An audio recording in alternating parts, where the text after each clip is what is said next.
welcome to Property Quorum.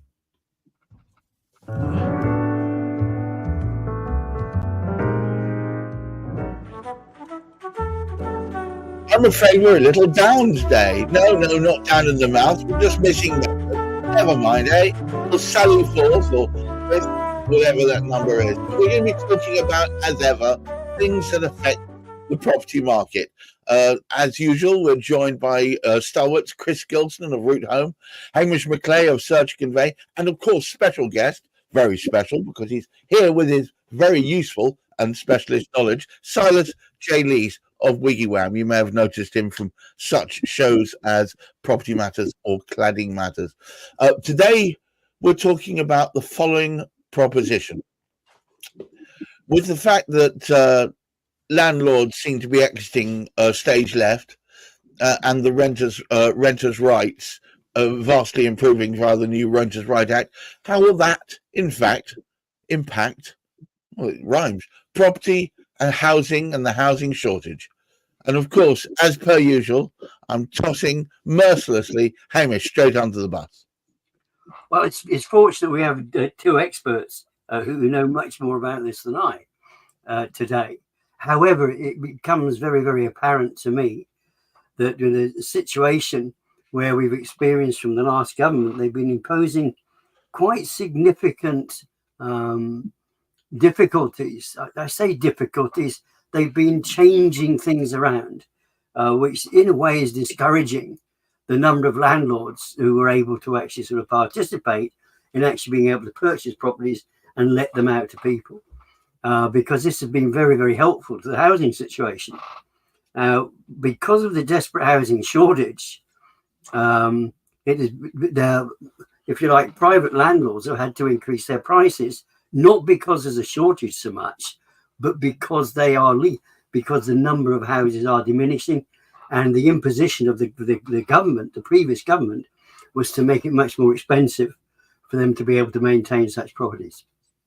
So what has happened, people were leaving that particular sort of aspect and getting out of it to do sort of something else, which is obviously puts these properties out of use for a period of time, which reduces the number of properties available. Now, there are ideas being streamed forth through the new government that's coming through, that they're going to put other aspects in there which are going to create even bigger challenges for a landlord to impose even further on the difficulties in which they're experiencing.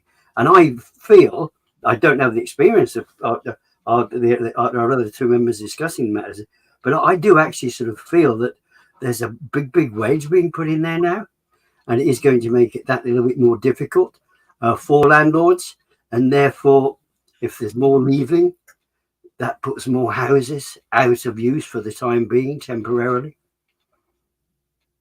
Well, wow. All right, Chris, you're up.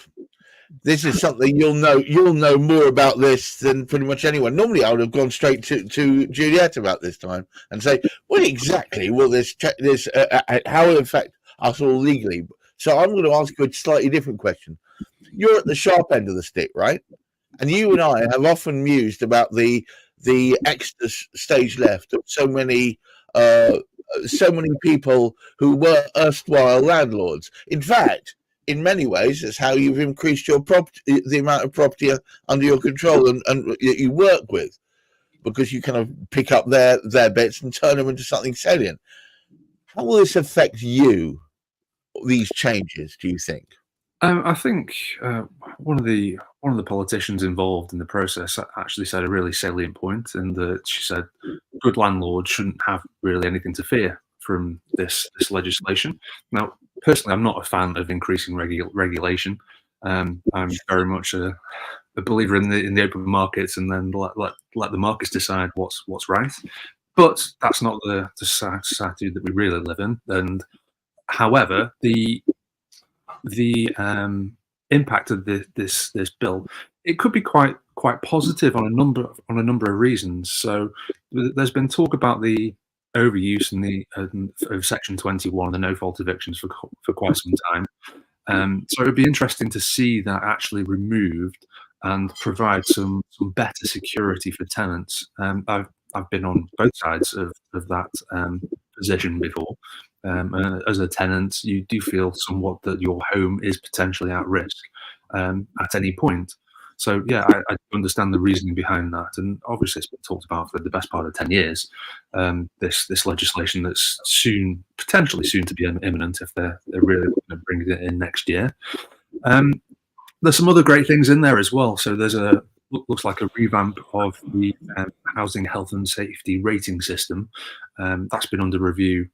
Well, it started in 2020 and it took them 2 years to review it. And then they published their findings last year, so another year later, and we're a year on, and still nothing's really been done about it. However, it looks like those aspects are going to be incorporated into a easier to use document and almost a set of standard operating procedures for landlords moving forwards, and how they should assess their properties, and also there's also the regulation side, how the regulation will be enforced by the authorities. But yeah, there needs to be a simplification across a number of different aspects, and quite positive. I'm feeling quite positive about this new. It's not the Renters Reform Bill, it's the Renters Rights Bill. It's just repackaged with a slightly different name, a few extra twists. But on the whole, I think it's going to be quite beneficial to the sector. So, as always, we will see landlords throwing their toys out of the pram because they just don't like being hammered with more and more regulation as they see it. But I guess that also provides an opportunity for those who are going to tolerate that regulation and are looking to increase their portfolios in the same. So I think there'll be a transition of stock from one type of landlord to a different type of landlord. So you are a fan of the regulation when it comes to health and safety. When we're talking in cladding matters, I know that we've often banged on about that sort of thing. I mean, obviously that's a very specific direction, but loosely speaking, this actually sounds like it might even be quite a good thing. I think there is a requirement for some level of regulation to provide safety and support for people. I think there's already quite a lot of regulation there, and I'm just not convinced that it's enforced at this stage. And I'm not sure why that is the case. Maybe it's lack of resources, lack of understanding, maybe it's too complex. So yeah, I'm definitely an advocate for simplifying processes and making things easier, both for all parties involved, so whether it's landlords who are looking to operate the stock, whether it's tenants who are looking to live in those homes, or whether it's for the local authorities in terms of bettering the stock that's available to people. Mm-hmm. Silas, is it a few bad apples that have spoiled it for everybody else? Is that what's going on? I think, Gareth, if I can perhaps provide a bit of context here, because this is an area that I've had quite a bit of exposure to over the years. And if we wind the clock back a couple of hundred years, most people that would have been tenants of large landowners. And they would generally have a home as part of their package of working on the estate, right? Or the land, or whatever it was. And as time has advanced, we then had the local authorities post-Second World War doing a lot of building and providing a lot of homes for tenants that were then sold off probably 30 years later under Thatcher's right to buy scheme. And I think what actually happened, and I had this from the lady who very first started the buy-to-let boom, if you like, and started the upswing in the availability of buy-to-let financing for property investors. Okay, and what it was the introduction of the Section 21 no-fault eviction, where banks and lenders looked at it and thought, hang on a minute, if there's a problem with the tenants, we can get them out of the property. Okay, so we serve them notice. 2 months later, they have to move out, and we can go through the eviction process. And that is what made the lenders, as I understand it, to be more confident about putting money into buy-to-let investment properties. And that caused coincided with housing stock for local authorities declining, the general public coming in to fill the boots of the local authority and start renting homes to people. And I'm not saying there haven't been a few bad apples along the way. I mean, I've heard some horrendous stories of migrants that have come into the country. One story was 10 people living on mattresses in a garage in somewhere in London. Okay, and the landlord's just taking the cash every week. And I believe there's been whole TV programs built around that very concept. 100%. So whilst I agree with Chris completely around the reduced level of regulation making everybody's life a bit easier, there will always be those that it's like law, right? We know it's wrong to kill people, we know it's wrong to steal, yet people still do it. And I think you come down hardest on the people that are flouting the law, and for the rest of us to go on and create a sensible property portfolio, property business, provide good, clean, standard homes for our tenants. But I think what's happened, just around this point off, is that fear is a very big driver of human behaviour, and so there has been a lot of uncertainty around what this bill actually stands for. And with the withdrawal of Section 21 as a methodology for getting rogue tenants out of a property, a landlord is now faced with a tenant moving in, not paying any rent for 12, 18 months, and they have to go through the court system. And if they haven't got their gas safety in place, and if they haven't got their EPC in place, and if they haven't protected the deposit, the judge will throw it out, and then you've got to go through a costly process of eviction. And then if the tenant trashes the place, because they're likely to be the type of person that would, you've then probably lost 20, 30, 40,000 pounds, if not more, because you're paying the mortgage every single month as a landlord. And that's the other side that's not being taken into account, in my humble opinion. So quite a lot there, but so hang on a moment. Yep. Are you saying that confidence was boosted by the provision of no fault evictions? And therefore, I mean, this is slightly faulty logic, but by removing their ability to do that, does that mean the amount of confidence there would be in lending would reduce, and hence the amount of lending provision might well go down? I think it's more the landlord risk. So investing in property is not a cheap exercise, despite what anybody might think. They all think landlords are, get rich quick scheme and all the rest of it. But investing in property is not cheap at all. You're buying a property, you're potentially putting tens of thousands of pounds on the line, if not more. And the risk is that you can't then get that tenant out. And I think what happens is you hear horror stories that spread like wildfire on social media. That panics investors. Then they have an incident themselves. I mean, I personally had tenants, some that have gone into a property and have trashed the place and never paid a bean. And you wait there for 6 to 9 months to get them out of the property. Then you've got to go in and refurb a property that you've just spent 10 grand, freshening up, etc. It's really, really hard. And there's very little comeback for the landlord on that particular tenant. Yes, people say, oh, you can go and get them a CCJ and all the rest of it. But it's difficult. And the other thing as well, which I think is slightly unfair, is when a tenant is served notice to leave, the council will turn around and say to the tenant, you must not move out of that property until you are physically evicted. Then we will put you into emergency housing, or then we will provide a place for you. If you move out as the tenant, then you don't get the right to being housed by the council. And so what does that do? It just pushes all of the responsibility back onto the landlord to fund a tenant's lifestyle, to live rent-free in a home, for example, whilst the council get their backside in gear and sort out this problem. So it's a real confusing time. And this is, again, on the back of, I used to rent to a lot of what people used to call the DSS, right, the local housing authority allowance tenants, etc. I found, to be honest with you, 95% of them were really good. And then some bright spark in government said, well, the tenant should take responsibility for their local housing authority payment. We're going to pay the tenant, and then the tenant's going to pay the landlord. And lo and behold, that happened. Yeah, because human nature is always that the bad apples float to the top, and even though there may be far few between, they're the ones we read about. Hamish, what to do? We've got these changes afoot. We're going to have greater regulation. Do you think it will frighten off the market, or do you think it will just be that common sense will prevail and people will just take more care of their tenancy, take more care of their tenants? What do you think? We've got an interesting and very challenging scenario arising. Both Silas and Chris there. In fact, it's probably as well we haven't got anybody else to add, because it's become very, very complicated, hasn't it?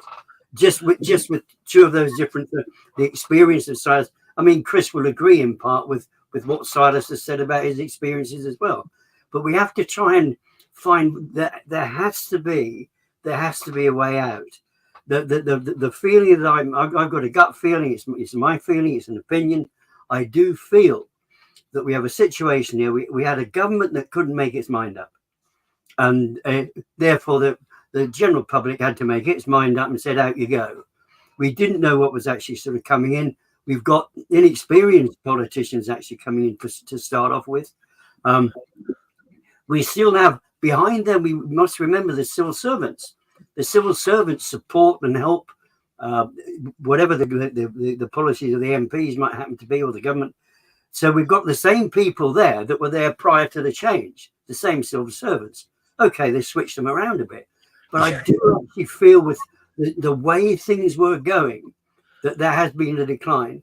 And Chris has said, the way Chris has said, what we will have is the responsible landlords. They will always make it work. But the trouble is, it does put pressure on those people who are trying to get into sort of houses that don't have housing. There is a shortage. And whatever shortage there is, it's not short-term shortage, it's long-term shortage. And I don't see that improving with what is actually being said. I do think we will see more people actually sort of pulling out. And the trouble is, if you've got this transitional period, once those properties are empty, those people have got to go somewhere. We don't have any extra housing at the moment. The houses haven't been built. So there's going to be a short-term increase in availability of properties. And what's that going to do? Yes, as Chris says, the wily people, the clever people will get in there. They will create living space. They will create accommodation for people to move into. However, it takes time to do that. As we found out before, wanting a big project, you've got to start 5 years before it happens. So unfortunately, the government's on its back hill already, isn't it? But admittedly, with what Chris does, particularly, that's much more shorter term. But it still does take time from beginning to end. We haven't spoken to Chris about it. We need to speak to him about this. Another subject for conversation, I think. From start to how long does it take? But whoops. Fire. Oh, sorry. That's a different show. Sorry. Okay, let me throw Chris under the bus. Chris, do we have a burgeoning situation whereby, yes, sensible, intelligent landlords like yourself who understand which side their bread is buttered and which side isn't will get on with it and make lemonade from lemons? Or will we find that the rest of them freeze the lemons and shoot them out with a big fat gun at the rest of us while the rest of us run and hide? Are we in a situation where bad apples can take advantage of this change in politics? Yeah, I agree with everything that everyone said so far. Silas certainly paints a picture of a worst case scenario, but the reality is, if you were a landlord and going into your first foray and had all those costs that are front loaded, and then had that bad tenant as your first tenant, it's just going to wipe you out. So yeah, there are some scenarios that really need to be considered before this does come into law. Thankfully, there are much smarter people than me who are advising the government or lobbying the government. People like at the NRLA, who they see that what the issues are, what the challenges are, and they are actually attending these committees, which is the next stage for this particular bill. If I'm going to be completely cynical, which I'm pretty certain I am, I would say that the previous government were too scared to pee off the vast majority of its membership, who are all landlords. Now we're at this situation where we're no longer restricted by that inaction, and as Hamish says, they've been able to poo or get off the pot, as it were. If they go too far, that it will create a massive shortfall in supply, because if you alienate enough landlords, you're going to make a massive dent in that PRS, because they will just be like, nah, dump it, I'm out. So it will certainly create a burden in the short to medium term. Like Hamish has said, it takes quite a considerable amount of time to get these projects off the ground. And I do think that the bill in its current form is just a repackaged version of what the Conservatives were doing anyway. So if the new Labour government really want to try and stamp on landlords' throats, they could throw a load of stuff in there that's going to alienate them, but it was just going to blow up in their face. Silas, landlords apparently are safe as houses. It's funny you should mention that, because I did write a book called "The Safest Houses" many years ago. Beautiful. I prostrate myself to the chief segue in chief. There we go. Beautiful. Carry on. Yeah, I don't doubt, as Chris says, if you run your property portfolio well and you have some units behind you, then you are able to weather the storm of the sort of scenarios that I painted earlier on. And I do think actually, but landlords will benefit in the short term, because there is a constriction now in supply, and the council aren't building any houses, or very few houses right now. So it has to fall on private landlords to house a lot of people. So right now what we're seeing is a spike in rents because of the lack of availability. So landlords at the moment, I think, are certainly sitting pretty, shall we say. It's what the long-term effects are. Maybe it does weed out all the bad apples and we have a renter's utopia in the future. But I think from the sentiment that I'm picking up, there's a lot of nervousness and a lot of apprehension about getting into it. Hamish, would you kindly take us home?